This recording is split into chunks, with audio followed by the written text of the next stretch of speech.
सृष्टि बचपन से ही दिखने में सुंदर नहीं थी, लेकिन अमीर बाप की बेटी सृष्टि पर उसकी माँ जान छिड़कती।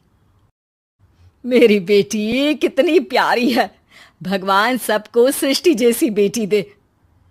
सृष्टि धीरे धीरे बड़ी होती है। एक दिन सृष्टि की सहेली कहती है, तू दिखने में कितनी अजीब सी है, लेकिन मैं जानती हूँ हम सब में सबसे अच्छी शादी तो तेरी ही होगी। तेरे पापा अमीर जो हैं। और बता नहीं सकते यार, दहेज तो हर कोई देता है, ये क्या ज्यादा ले जाएगी अपने पति के लिए? अरे बड़े शहर में कोठी है इसके पापा की। अरे पापा की है ना, कौन सी इसकी है? इसकी होती तब तो कोई भी लड़का इससे शादी कर लेता। अरे पापा की मतलब पापा की है तो मेरी ही है ना? किसने कहा? अब तेरी तो तब होगी ना जब तेरा भाई ना हो। वैसे भी शादी के बाद सारी प्रॉपर्टी भाई के नाम होती है।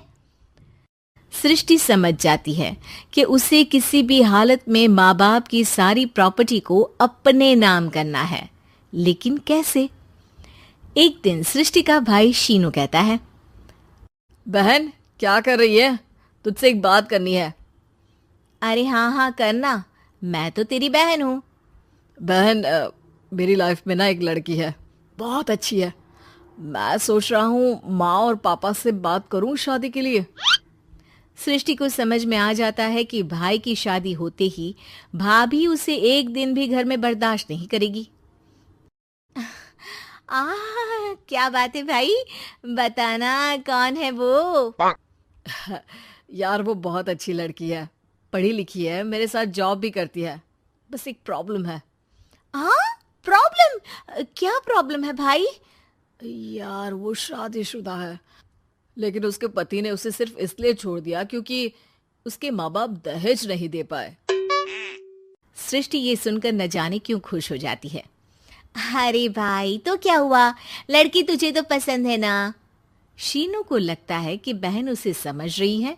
वो इस बात से अनजान होता है कि उसकी बहन की मंशा पूरा घर हड़पने की है। सृष्टि अपनी माँ से कहती है, मम्मी मुझे तो बहुत चिंता है। पता है शीनू क्या कर रहा है? अरे क्या कर रहा है? वो तो काम पर जाता है और वापस घर आता है। नहीं ना माँ, वो यही तो नहीं कर रहा, बाकी सब कर रहा है। आपको पता है उससे प्यार है, और वो भी एक शादीशुदा लड़की से। ये क्या हो गया? मैं सोसाइटी में क्या मुंह दिखाऊंगी? अरे तेरे पापा तो यही कहेंगे कि मैंने ही उसे बिगाड़ दिया है। माँ देखो, मेरी बात मानो, पापा पर भी विश्वास करने की जरूरत नहीं है। अब आप ही बताओ, पापा इतनी देर घर के बाहर रहते हैं क्यों? बोलो। अरे बेटा वो तो नौकरी करते हैं ना। तू बहुत भोली है माँ। पापा का ऑफिस तो 7 बजे खत्म हो जाता है, लेकिन देखो कितनी देर से आते हैं। अरे नहीं नहीं बेटा, ऐसी कोई बात नहीं है। सृष्टि माँ को एक औरत से बात करते पिता की फोटो दिखाती है। देखो माँ, कैसे हैं पापा? मैं ना कहती थी कि पापा सही नहीं है। मैं तेरे पापा से बात करूंगी, दे फोटो मुझे। ओ माँ, वो तो डिलीट हो गई। लेकिन चल, तूने तो देख लिया ना। पापा से बाद में बात कर लेना, और हाँ, मेरा नाम बिल्कुल मत लेना। हाँ माँ। अब क्या था, सृष्टि के माँ और पिता के बीच झगड़ा होना शुरू हो जाता है। सृष्टि के मन में क्या चल रहा था कोई नहीं जानता था। एक दिन, माँ सृष्टि के लिए एक लड़का देखा है, वो लोग शाम को उसे देखने आने वाले हैं। और हाँ माँ, एक खुशखबरी, मैं और पापा मिलकर एक नया बिजनेस ट्राई कर रहे हैं। शाम को लड़का आता है, सांवले रंग का।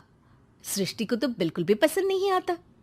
लड़की की माँ कहती है, लड़की का चेहरा तो कोई खास नहीं, लेकिन अगर मेरे बेटे को आप लोग सेटल कर दें तो मैं उसकी शादी आपकी बेटी से करवा दूं। सृष्टि को लड़का बिल्कुल पसंद नहीं था। उसे भाई पर गुस्सा आ जाता है। लड़के वालों के जाने के बाद कहती है, माँ देखा, शीनू मेरे लिए कैसा लड़का लेकर आया, न दिखाने लायक न सुनने लायक, सेटल भी नहीं, वो भी हम करे। अरे माँ, मैं जानती हूँ ये मेरी शादी किसी भी घर में क्यों करवाना चाहता है। अरे कैसी बात कर रही है बहन? तूने तो देखा ना, लड़के को मैंने ही मना कर दिया तुझसे शादी के लिए। जिसने लड़का बताया था उसने उसकी बहुत तारीफ की थी। बात आई गई हो जाती है, लेकिन सृष्टि का मन शांत नहीं होता। क्या करूं, कुछ समझ में नहीं आ रहा। मेरी शादी हो गई तो ये लोग पूरी प्रॉपर्टी शीनू के नाम कर देंगे, मेरे हाथ तो कुछ लगेगा ही नहीं। तभी सृष्टि को आइडिया आता है। वो किसी वकील को फोन करती है।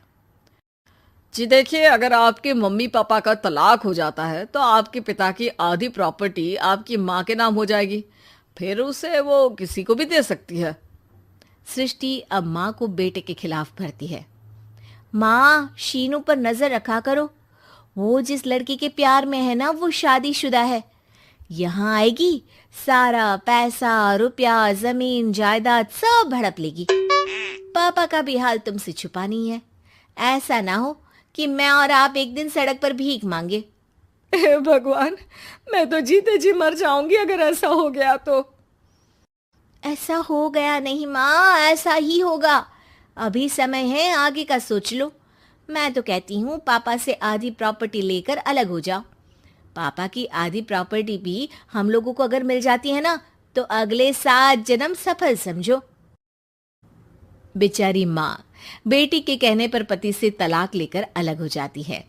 सृष्टि अब पैसों से गाड़ी और अपने दूसरे महंगे शौक पूरे करने लगी। उसके दोस्त भी उसके पैसे इस्तेमाल करते। सृष्टि, कल तुम कहाँ थी? मैं सारा दिन घर पर अकेली थी। तो मैं क्या करूं? मैंने ठेका तो नहीं लिया है ना तुम्हें संभालने का। माँ को सृष्टि से ये उम्मीद नहीं थी। वो बैठकर रोने लगती है। वहीं उसका पति यानी कि सृष्टि के पिता आ जाते हैं। मैं जानता था कि तुम्हारा यही हाल होगा, तो आपने मुझे रोका क्यों नहीं? मैं रोकता तो तुम रुकती क्या? सृष्टि के कहने पर तुमने मुझ पर अपने बेटे पर शक किया, लेकिन तुम ये भूल गई कि कैसे हम दोनों ने मिलकर जीवन में इतना सब खड़ा किया। माँ पति के गले लग जाती है। मुझे माफ कर दीजिए, मैंने आपकी कमाई का एक बड़ा हिस्सा गवा दिया। कोई बात नहीं, तुम साथ हो तो मैं ऐसी 7 प्रॉपर्टी खड़ी कर दूंगा। तभी वहां सृष्टि आ जाती है रोते हुए। माँ, मयंक ने मुझे छोड़ दिया। वो बोल रहा था जब तक मेरे पास पैसे थे तब तक ही वो मेरे साथ था। पापा, माँ, मुझे माफ कर दीजिए।